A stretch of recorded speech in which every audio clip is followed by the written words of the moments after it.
Welcome back to RealVacantLand.com. This is Luke Smith, and part of shopping land and looking through land is it's an adventure. You never know what you're going to get, right? I mean, I've taken tours on numerous properties, and other people have taken tours of my properties. They'll go there and they'll call me on the phone. They say, Luke, there's a water well here on the property. Vacant properties out in the middle of nowhere. I say, geez, if I would have known that, I would have raised the price. You should just buy it now before I raise the price, And so other people just go look at my property, they buy it, and then they tell me later, a month later, a year later, or something. It's like, you're crazy. You sold me blah, blah, blah, blah, blah. They tell me what was on the land later on. And I don't have the economics to go look at all this land and figure it all out. So that leads me into this property. I'm calling this a mystery house. I've sold numerous mystery houses and mystery buildings in the past. I'm calling it a mystery because I've never been in there. I don't know if these cars are still there or whoever drives these cars still lives in there or not. So there might be people living in the house. Other times people buy houses like this from me and they go there and there's no house left. It's just a foundation. There might have been a fire or all kinds of things wrong with it. So this one is going to take some due diligence. I would appreciate it if you went to look at it first, or if you're buying it and then in short order getting back to me and saying, this is totally wrong because of whatever. Could probably refund you in a short amount of time. But please do your research first on this one, and I'm going to try to cut that research short by showing you what I know about it. And let's take a look at this house. I'm asking $14,999, just shy of $15,000 for this house here in the background. It's got utilities. It's got a cement driveway. It's got a front door. I mean, it doesn't look like that big of a house, but maybe it's got a shed in the back. There's a light pole over here. You can see the light pole up there. And I was measuring the property, and I'm measuring it out at 1.37 acres, if I'm measuring right. I'm going to go into some legal descriptions on this thing and try to describe why I believe the numbers and maps might be wrong or they might be right, and we'll decide from there. Okay, so jumping into ruralvacantland.com, where we usually just have vacant land, no structures on it. This one came back, it's got a house. So here's my name and number up here. If you want to ask questions, I'll try to answer questions best I can. It's Luke Smith, ruralvacantland.com. So we got the prices over here, price up here, $14,999. We got the APN number to the property. It's in Chicot County, Arkansas, which is the southeastern part of the county. This says here it's a quarter acre, 0.25 acre. That's what the county records are calling it. It's 0.25 acre. They've got this property assessed like there's a house on it. So the assessor's been taxing the thing like there's a house there, which is a good sign that the house might actually be there or was there in the past. It's probably at least the utilities there now. Now this is a map showing the southeastern corner of the state of Arkansas. Here's we'll get into some more maps of the property and the house and that kind of stuff. Here's some street view shots, some bushes, and these street views are missing the house. But I'll show you some more. They're taking street view shots of this bush. So it happens and you get more of an automated approach at listing properties. So we've got Walmart over here, 27 miles away up in Greenville. But Eudora is a small town. Eudora might have groceries and supplies and things.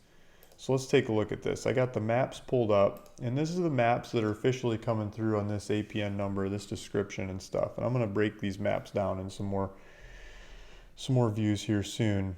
So we've got a paved street out front. We've got the house here. We've got maybe some more sheds in the back, maybe 3 sheds on the property, and it looks like it's an L-shaped kind of layout. I don't know how many bedrooms, baths and bedrooms and stuff.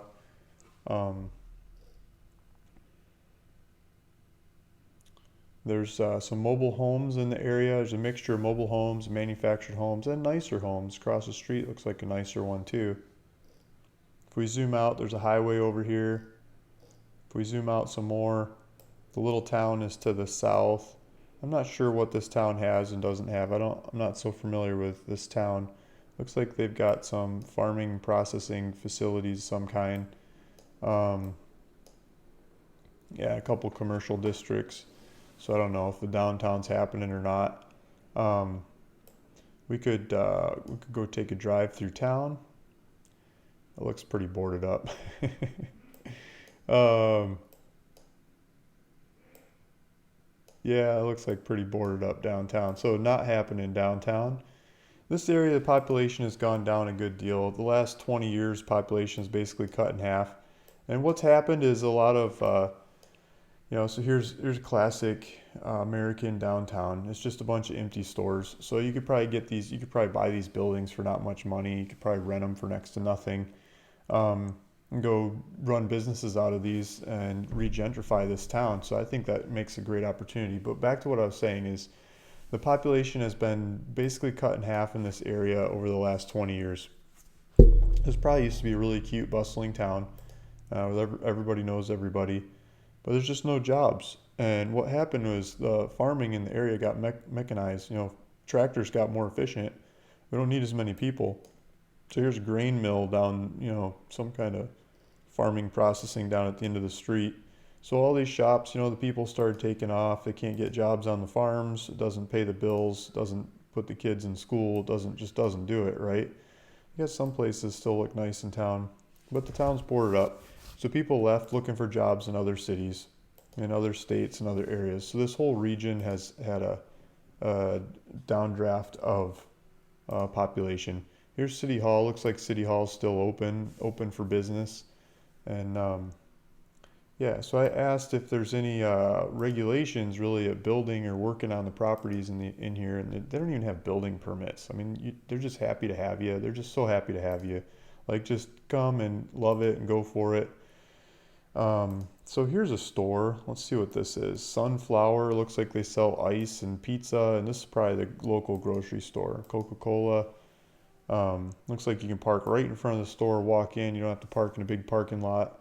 So it's probably a nice, friendly grocery store, small town grocery store. Looks like they've got all kinds of stuff in there. So let's jump back out. Let's go look at this property. I want to break down the maps on this thing for you. I've got a buy it now button on the property. If you want to go for it, there's a buy it now button. You fill out your information, put the title information in here, what name you want to own this property, and tax information, contact information. I'll get the deed into your name in short order. There's a waiting period on this one. I'm saying please wait for the deed to move into this one. It may take up to 2 months. So the paperwork on this one will take a little bit of time. Please bear with me on the timeline of the paperwork, and don't start doing something to the property until we got the paperwork done. Let's settle this one before you start, barging in on the property. Okay, so the legal description on this one says the south 80 feet of south 98 feet, which doesn't make a whole lot of sense. So until you start looking at the neighboring properties of lot 7 and south half of lot 8 in Frank Clark's plat number 2 in Frank Clark's edition. Okay, so remember that we're at the south 80 of the south 98 feet of lot 7 and the south half of lot 8. So I went into Parcel Facts, the real estate software kind of thing, and it's got the maps of that same property. And if we flip it over to satellite, you can see the house. They've got the maps. Their maps have it on this house. If I measure out the area of this map, I get like 1 1/3 acre, 1.37 acres is what I was measuring out. They're going with county data to say the size of this, and they're saying 0.25 acres. It would be nice if the software had like the area measurement and the county declared size. I mean, that would be kind of interesting to look at how often they're the same. I think lots of times they're not.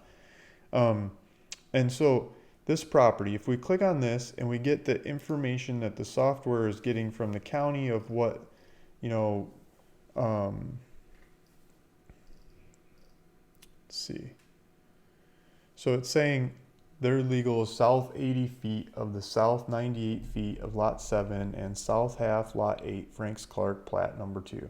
So it's basically the same information, legal information as the one that I have on the website.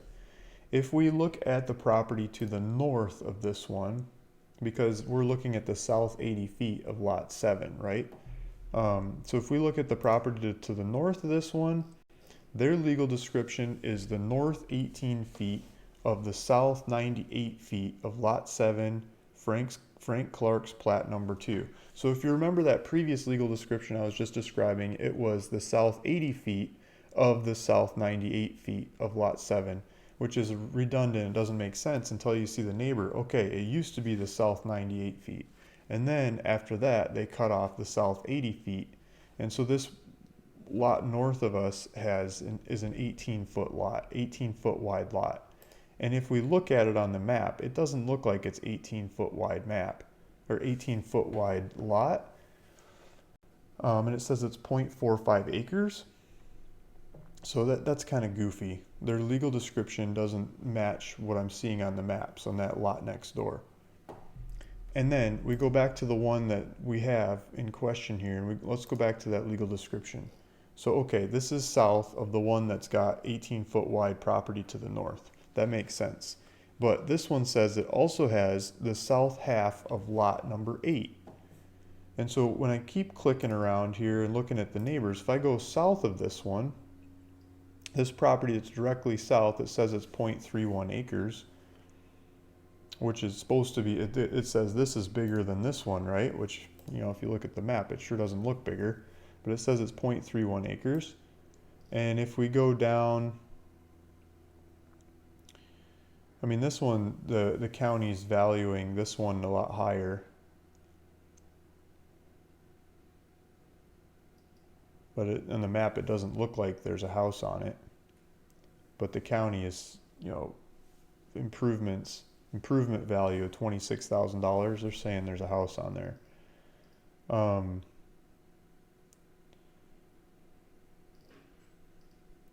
So the legal description on this one says the south half, lot 8, Frank Clark's plat number 2.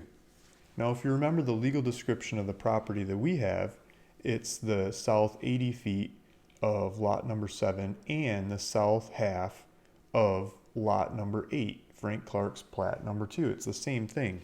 So this property just south of us that has the values like a house value in there on the assessments has the same legal description, or our legal description covers this property too.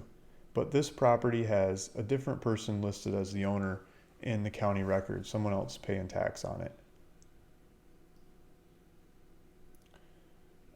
This one to the back doesn't pull up, it doesn't work in any of the databases that I have. The one to the south here, let's see what was, that was like a totally different one.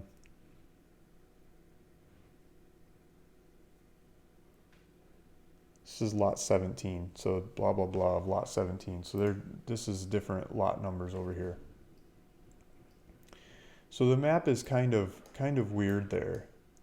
And so that makes me scratch my head if we really got the house or not on the property. So if we go back to the one that it's showing with the weird lot size that looks like it's on the house, south 80 feet of the south 98 feet of lot 7 and south half lot 8, Frank Clark's plat number 2.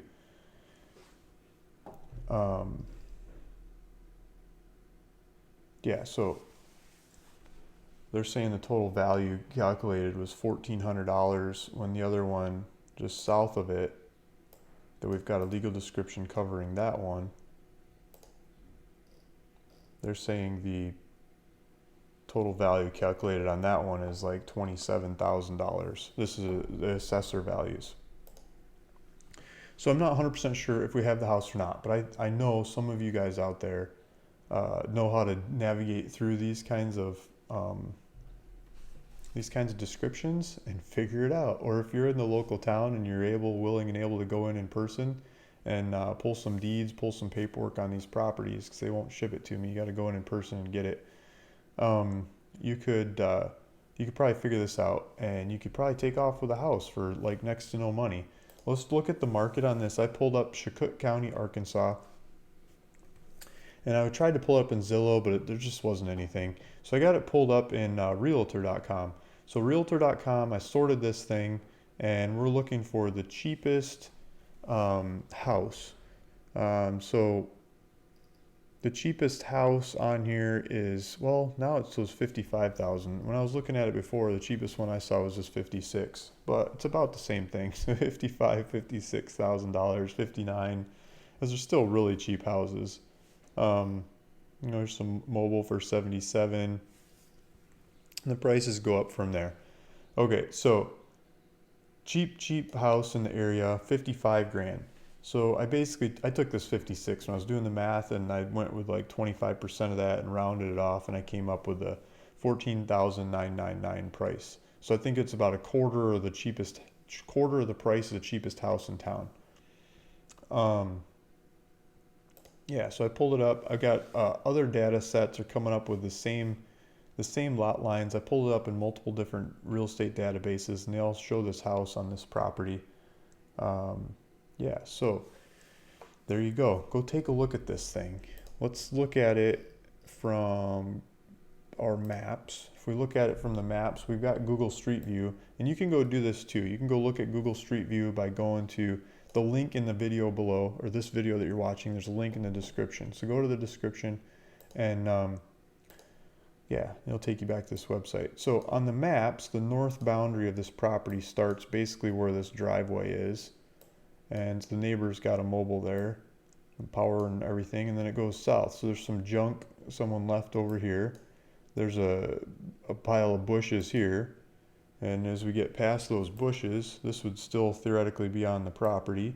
Let's see if there's a swamp hole going through there is why the bushes. It doesn't seem to carry to the other side. Maybe back in there. Like they seem to have a little bit more bush parallel to this thing. But as we keep going, I mean, you got a driveway here and a shed, and they looks like whenever this picture was taken, they're still mowing the lawn.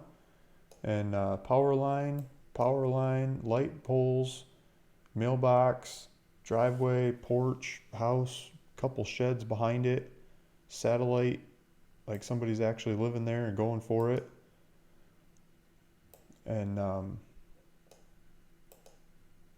yeah, then the property goes down to here on the maps, but on the legal description, this piece of ground would be included too.